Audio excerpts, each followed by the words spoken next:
Alright guys, what's going on? So, today is a day that I haven't really been excited for. Please excuse me, I'm super tired.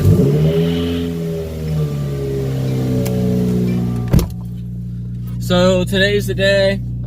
I'm gonna start pulling my clutch out today. Alright, let's dig into this. I'm gonna be making this... I'll get there. I'm going to be making this video very specific and very in-depth as much as I can. That way you guys can kind of see, you know, how to do it yourself and save a lot of money doing it. So, anyways, let's get to this. And I should definitely put my seatbelt on because it decided that it wanted to snow today. But the first and most important part of the process, breakfast.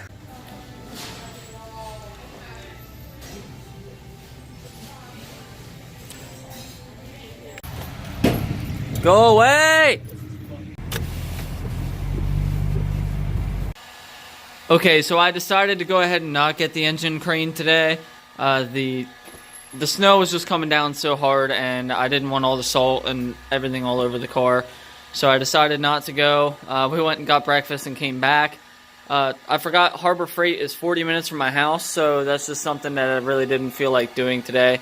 So, once my fiance gets home, well, probably tomorrow, we'll just take her car out and go get one.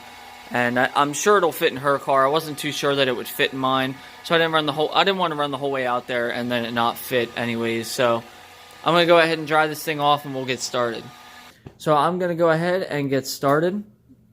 Obviously, with this, it's just 2 small clips and that will pop right off. Alright, that's off. Now, a major tip I got for you guys is make sure you keep everything labeled. If you can put the bolt or the clip back in place where it goes, that's what you should do. So what I'm going to do is, well, this clip's broken, but I'm going to put the other clip back there. That way when I go to put the part back on, I'm like, oh, I got to pull that. That's where that clip goes. I'll take it out, put the part on, put the clip back in. Same with like a bolt. So what I'll probably do when I take this parent shroud off is I'll screw these bolts back into the metal bracket just so I know where they go. I mean, obviously, those are dress-up bolts, so they're kind of obvious. But that's just another tip I have for you guys. Keep everything kind of like in Ziploc bags, so like label it intake and a Ziploc bag with all the bolts in it. If you really want to get specific, you can label each bolt where it goes, but that'll take a long time. So that's just another quick tip that I have. I'm hoping this goes pretty smoothly. So I know this radiator has to come out, but the car's still kind of warm, and I don't want hot coolant all over my freaking hands and arms and whatever. So next thing, I'm probably going to pull this intake box off. If you have a stock intake box, it's a little bit different with this intake box.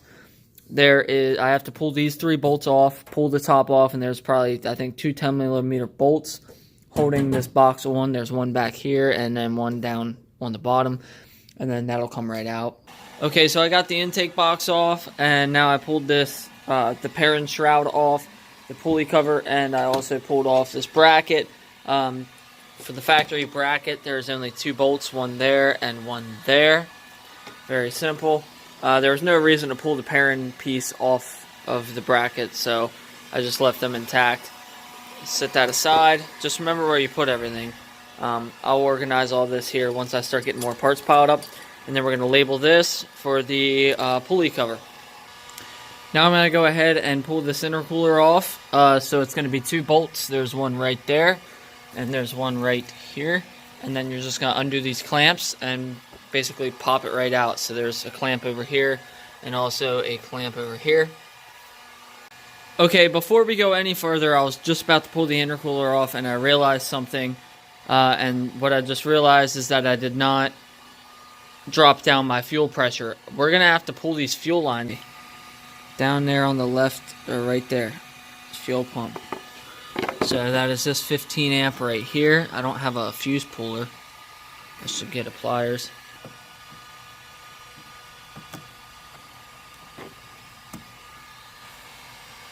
Just sitting right around 700. You're just going to want to rev it and kill the car. If you don't, it'll just sit in idle and idle and idle. So there, we killed it. Give it a few cranks. Alright, so we're going to pick up Tyler. Tyler called me and he's like, I'm bored, come pick me up. So I'll put his ass to work. And she's pissed off about it. Like, she's pissed off about everything.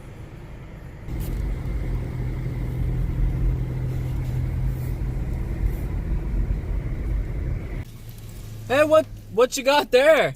A lot of snow. Junk. Subaru and it's broken down in the snow. They never told me about the feathers. So something else I forgot to mention too is I have the flex fuel kit, so I had to pull like a regular hex head bolt out of there, but that'll just be a regular, I believe, 12mm bolt for you. This guy brings a cake over and he's like, here, take a bite.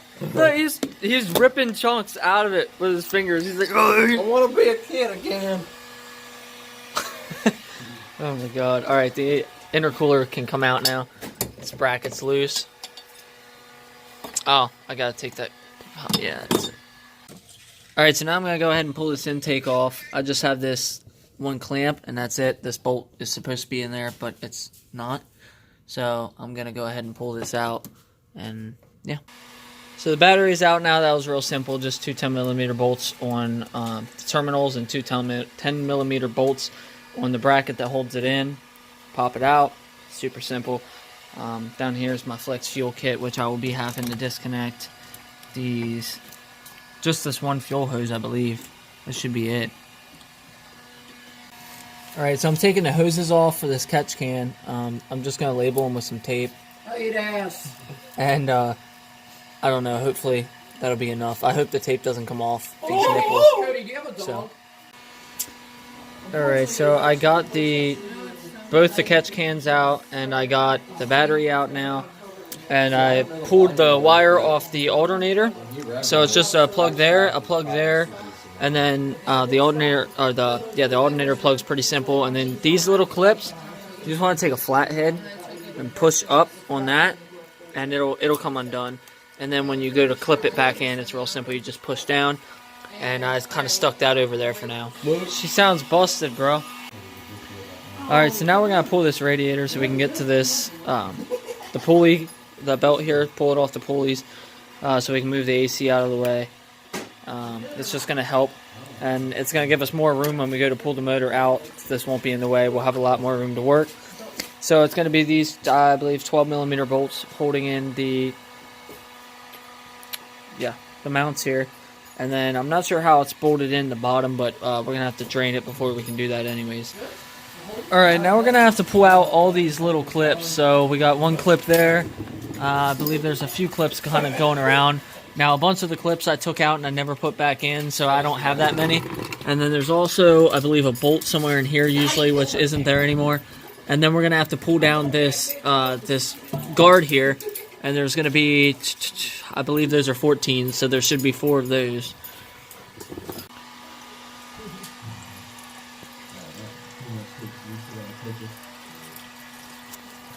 Whose trigger is that right there? She left me on bolts. We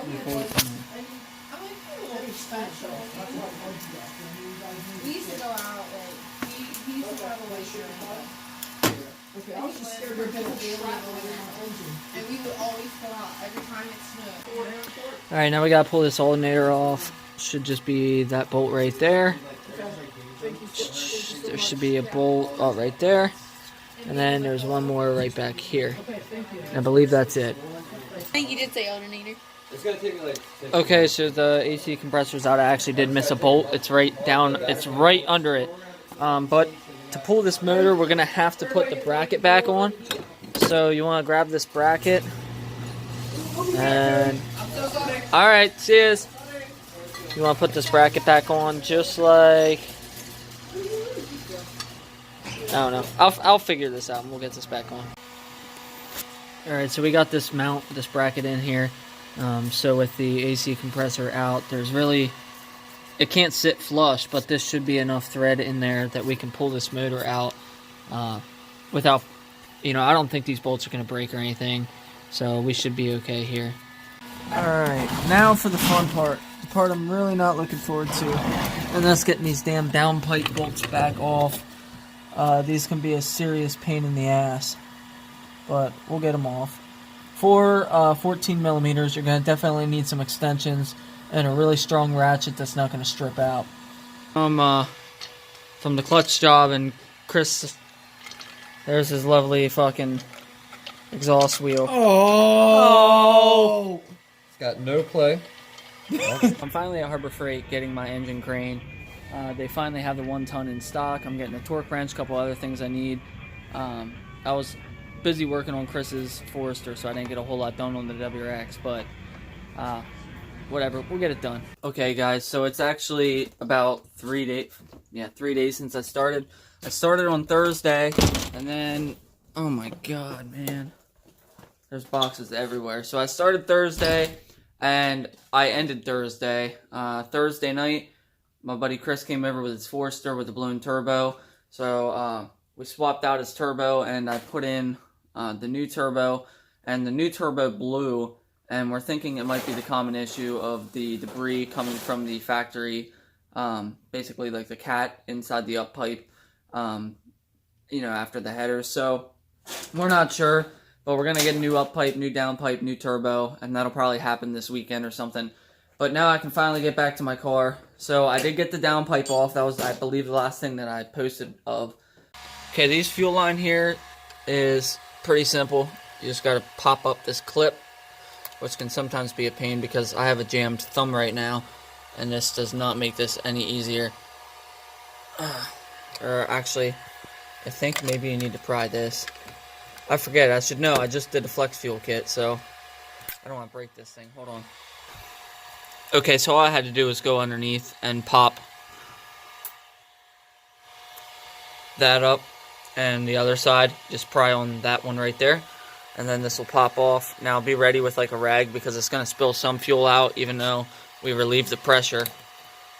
No, we didn't get a lot there. A little bit, not a whole lot. Should smell like ethanol.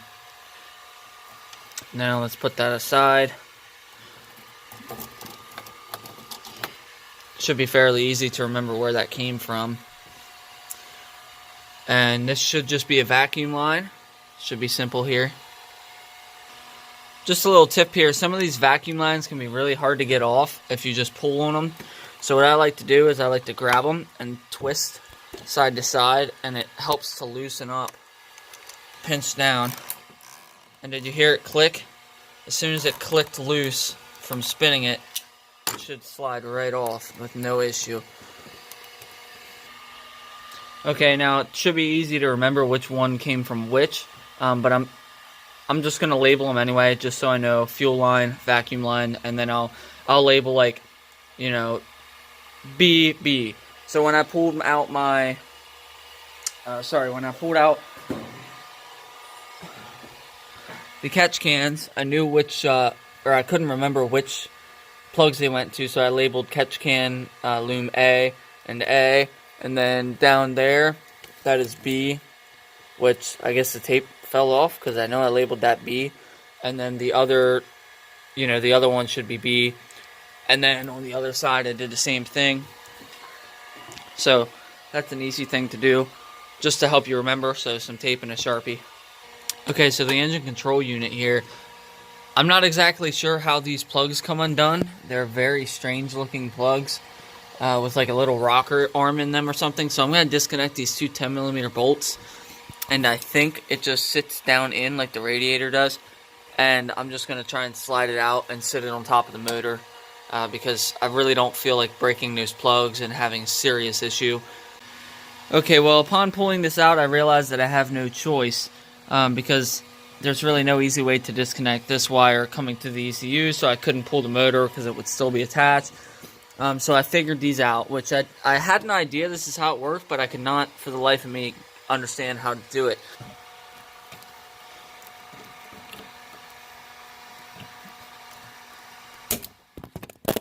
Oh, damn it.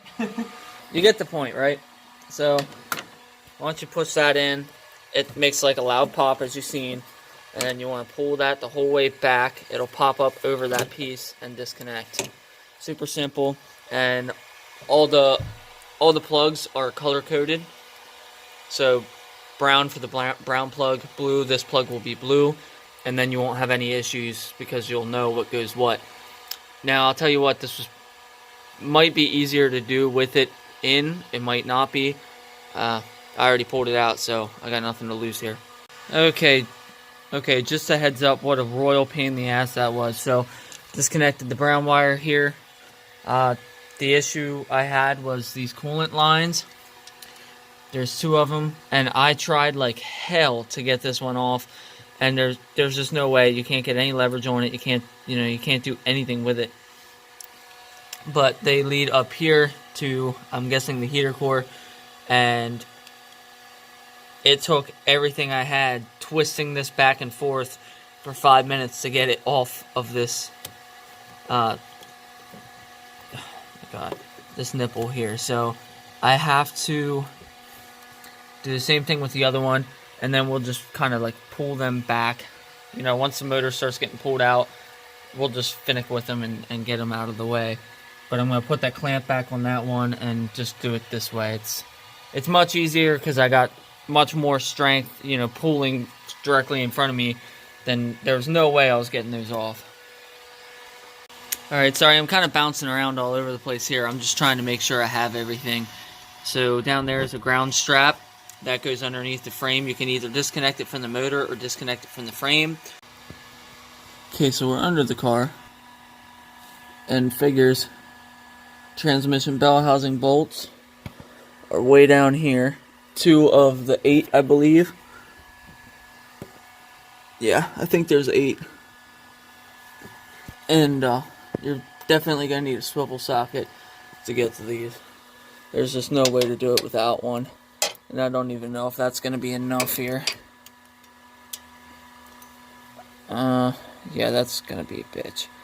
Let me see if this works. Even with a swivel head, I was just rounding off the bolt, and that's going to get me nowhere, and it's going to end up ruining this whole project. So I had to pull the freaking starter out so I can get down there with a wrench and get some leverage, and I'm going to have to put a breaker bar on that. But on this side, it should be pretty open, and I should be able to do it without doing anything stupid. Alright, so I think we're ready to pull this thing out except for these trans bolts. What you gotta do, get underneath here and pull out these 2 motor mount bolts. So right behind your headers, there's going to be your sway bar here, and right there is going to be a 14mm engine mount bolt, and it's going to be like that on both sides. Right by the sway bar, you got to pull both those out, and then we'll disconnect all the bolts on the transmission and get to pulling. Alright, well, I got the engine crane put together. Don't mind, this garage is such a freaking mess. I'm buying a toolbox this weekend so I can start organizing stuff. This is outrageous. So, anyways, the engine crane is put together. This freaking cheap Harbor Freight one. Hopefully it does the job. It's a 2-ton, so it should. But I think all we have left is the bolts connecting the bell housing to the motor. I'll show you exactly where they're at. That way you have an idea. So, 1, 2, 3. I believe this is 4. Underneath this here, there's another one. 4. So it should be 8, I guess, then. And then there should be another one over here. Which... No, there isn't. So maybe that one's not. I'll let you know. But then there's... Same over here. 1, 2, 3, 4. Yeah. So... I'm ready to pull the motor. The motor's ready to come out. Everything's fine. Except, there's a big issue. The motor won't separate from the transmission. Now, I understand that happens all the time because the motor and transmission are mated together and there's pins in there and it makes it difficult. And, I tried the old jack underneath the transmission, push up the transmission and let down on the motor. That didn't do nothing, so I was like, you know what, well, I'll try something else. So I tried just dropping the car the whole way and just jacking the motor up and up and up and up and up. And I'm like, the only way this is going to work is if I separate the motor from the transmission. So I get a putty knife to get it started because right now it's just a hairline separation. There's no way you can get anything in there. So I took a putty knife and I got the putty knife down in there and I started opening up that gap. It started as a hairline, now it's like that. but it's not big enough to get a crowbar in to pry to push the two apart. So I was like, okay, I need a flathead. I swear to God, I just bought all these new tools not too long ago, and I don't have a flathead. I looked everywhere. There's no flathead. So now, 7 o'clock at night on a work night, 7:30 at night on a work night, and I'm ready to just freaking call it a day, go to bed. I got laundry. I got dishes that need done. I got everything that needs done, and I got work tomorrow. And now I got to run out to Walmart and get a couple flatheads because Walmart's the only freaking place that's open right now. And I want to get this motor pulled tonight. I'm so ready to get it pulled. It's not even funny. So I'm on a mission to get this damn thing pulled out tonight.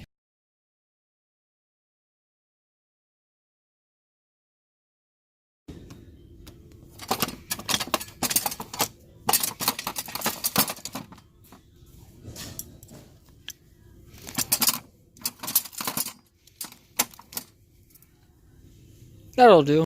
Okay, so that did the trick. I got the flathead out and I hammered it in there and pried. And now I got the pry bar out and we're just going to pry this bitch open. And it's almost there. You can see that pin down there. It's almost out. I'm going to work on the other side a little bit. And once we get this thing pried apart, we can take it out. Alright guys, we did it. So that last pin was a bitch. What I ended up having to do was spray a lot of WD-40 down there and, you know, just hammering that freaking pry bar down in there to get that off. But it's done. There it is. So now the motor is over here. Oh, excuse me. Sorry. I'm just in shock. Bought some spark plugs. I did not know they were $30 fucking a piece. Holy shit, Subaru. That's insane. $30 a piece. So, and they're NGKs. Like, if I probably if I would have went to an auto store, I could have got them for half that price. So I need it. I need to get it done. So here we are. A whole whopping $158 later for 1 gallon of coolant and 4 spark plugs. So that's great. I hope to God that there's enough in my other gallon of coolant. It felt pretty full, so I hope it's enough because it takes like 1.8 gallons. Guess we'll find out. Alright, so if you're going to do your spark plugs, it's real simple. It's just a 10mm bolt right there. And then you pop that socket out. It'll just, you know, it'll pop out. And then get yourself a spark plug socket. Definitely help. This is a 9/16 Craftsman spark plug socket. You can get them fairly cheap, depending where you buy them at. Here is the original one that I just pulled out of the car. I'm guessing this wasn't replaced. This looks like it probably has 60,000 miles on it. It's not too bad, to be honest. It's got a little bit of white on it, which I think means that they got a little hot. But there is the old one next to the new one, so obviously, even if it wasn't needed, it's definitely an improvement. And these will start deteriorating. You know, these are really high quality. These NGKs actually hold up really well, these Iridium ones. And this probably could last a while longer, a couple, you know, tens of thousands of miles more. But it's better to just do it now. That way I can say I'd do it and, you know, I can wait another 60,000 miles to do it again. So I'm going to go ahead and swap out all 4 of these and get to this flywheel. Alright, so now I'm going to pull this clutch off the flywheel. I was going to use an impact, but of course I need a 12mm, and the only impact sockets I have is a 10, 11, 13, 14, 16, 18, some stupid set that of course skips all the parts or all the ones that you need. So now I'm going to have to get it off with just a basic freaking ratchet here and hope that I can do this. So I'm going to have to go on the other side and put a breaker bar or something on the crank pulley to keep this from spinning. I got a broken ratchet here too. Man, tools are definitely something you need to make sure you have. My tools are just everywhere. So there you can see what I did.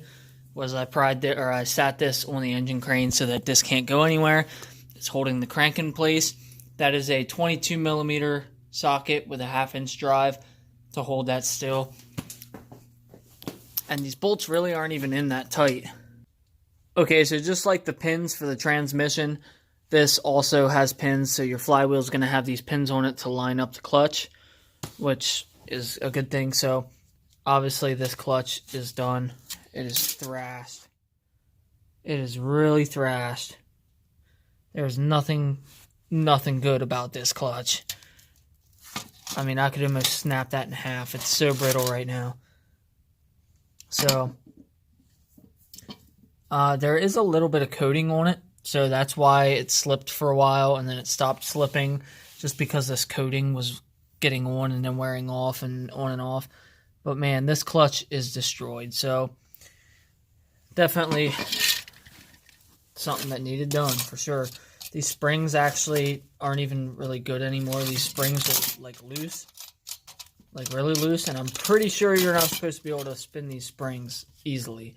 So that one might be okay, but that is not. That is not good at all. Anyways, now we got to get these flywheel bolts off. Now, thank God these are actually 14, so I can use my impact socket, because these are super tight. So if you don't have an impact, what you're going to have to do is take your wrench, your ratchet like that. Well, obviously, you got to be careful because you don't want to round these bolts. If you round these bolts, you are done. So make sure that's on there flush, and then you have a breaker bar. And that's the only way you're going to be able to get these loose without an impact, because they are, unless you're the Hulk. If you're the Hulk, go ahead and rip them off. But even with an impact, be very careful. You do not want to strip these bolts. All right, here it is. So you do not want to damage this plate, because that's going to be used for your sensor here, which is dirty. But you do not want to damage this plate or this sensor. That will cause you some serious issues down the road. So once this is off, you can go ahead, and this is the peak point right here. So the new one's ready to go on. So as of now, everything that we have done is just in reverse. Make sure you torque the bolts down with a torque bar to specs. So grab a torque wrench and torque it down. What I'm going to do now, while I have some spare time, is just clean up all this dust. I'm still waiting on the clutch. All the ACT stuff showed up today. So we got our new clutch and flywheel. So we need our new throwout bearing. We need our grease here that ACT supplies. Crawl in here once. So what we want to do now, keep this bearing nice and clean. Just set it up somewhere. Don't want to get dirt all in that. What I'm going to do, I should have replaced my clutch fork, but I didn't. So I'm just going to clean it up real good. So I'm going to go ahead and pull off this old bearing, which is obviously disgusting. Listen to it. You hear that one? Now listen to the new one. Ready? All you hear is my glove going across it. So I'm going to spray wax and grease remover on this clutch fork and just clean it up real good as I can. Just try and make sure it's good and clean. It's obviously sprayed around, so I'm just going to clean up everything that it got onto real good.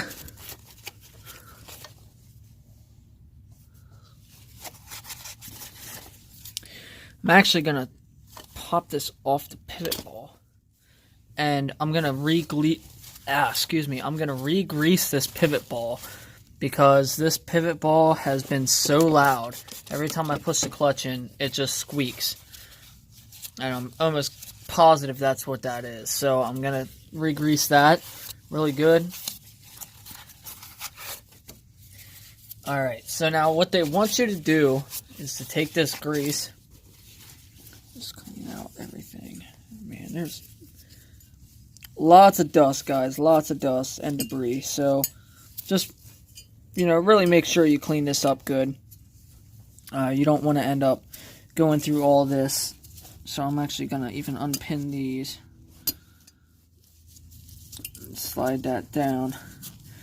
Just so I can get in here and clean up. So I'm going to clean this up quick so you guys don't have to sit and watch me do this. But it's definitely a good idea if you haven't replaced your clutch fork to go ahead and clean this up really good. And definitely load it with some new grease. That way it's not squeaky and disgusting. Okay, so what they wanted you to do was just lube up the input shaft real good with the lube they provided. And then after that, you would want to take and slide this disc on. And also lube up the splines inside of the disc.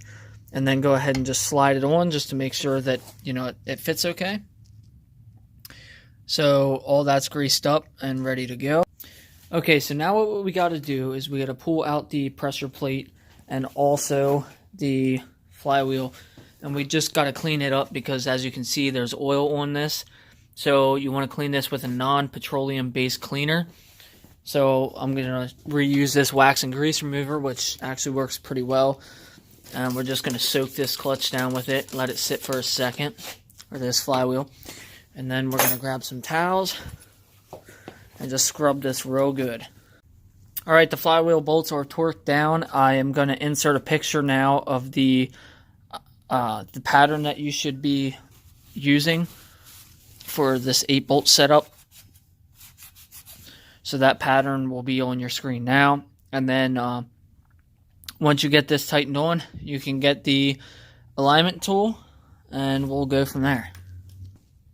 Okay, I'm a bit annoyed right now. I just realized that there's these fucking plastic clips in the flywheel. I didn't even realize it. Now I gotta unbolt the flywheel, pull it back off, and then I have to re-torque it back down. I didn't even realize it until I saw that they were in the clutch, and I guess all that did was hold the plastic on or something. I really don't understand what the point of that was. So I'm kind of pissed off because now I gotta pull this back off to take out those plastic clips, and I don't have a good tool right now to really do it. So that's kind of annoying, but I guess I'm going to go ahead and pull them off.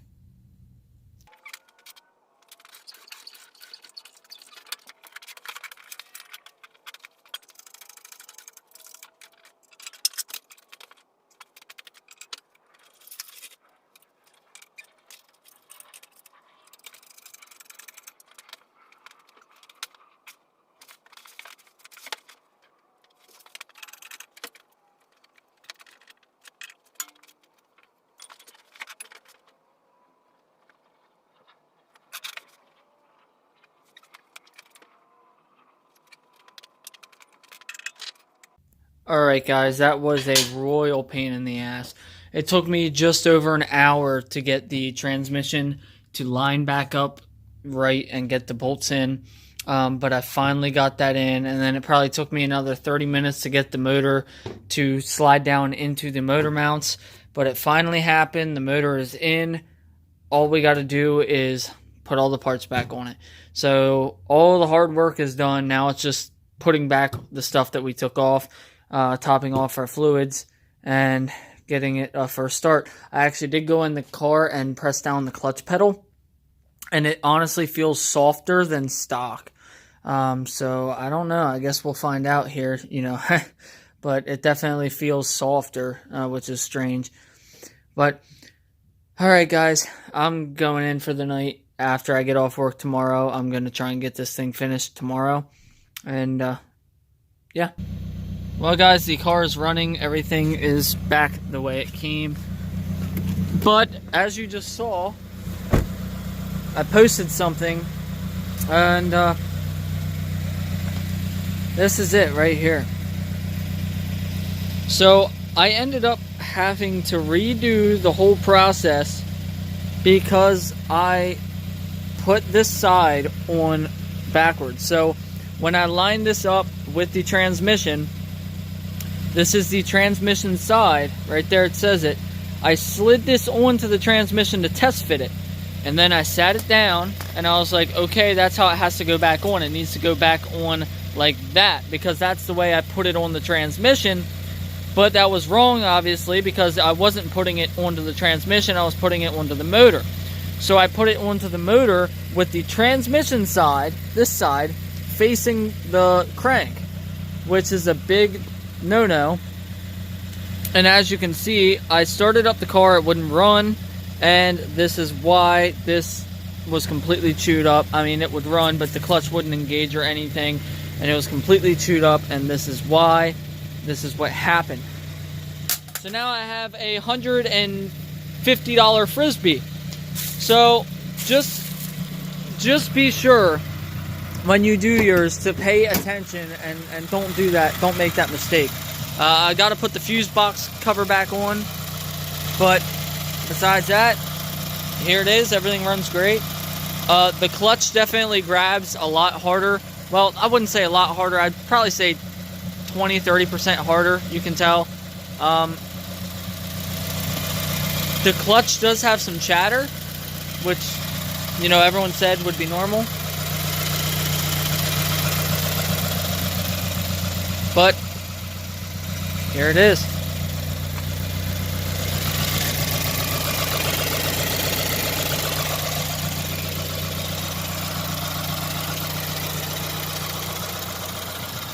Thanks for watching, guys. If you have any questions or comments, just let me know. And I will be posting a review of this clutch, you know, after I have it for a while and I get the thing broken in. And we'll go from there.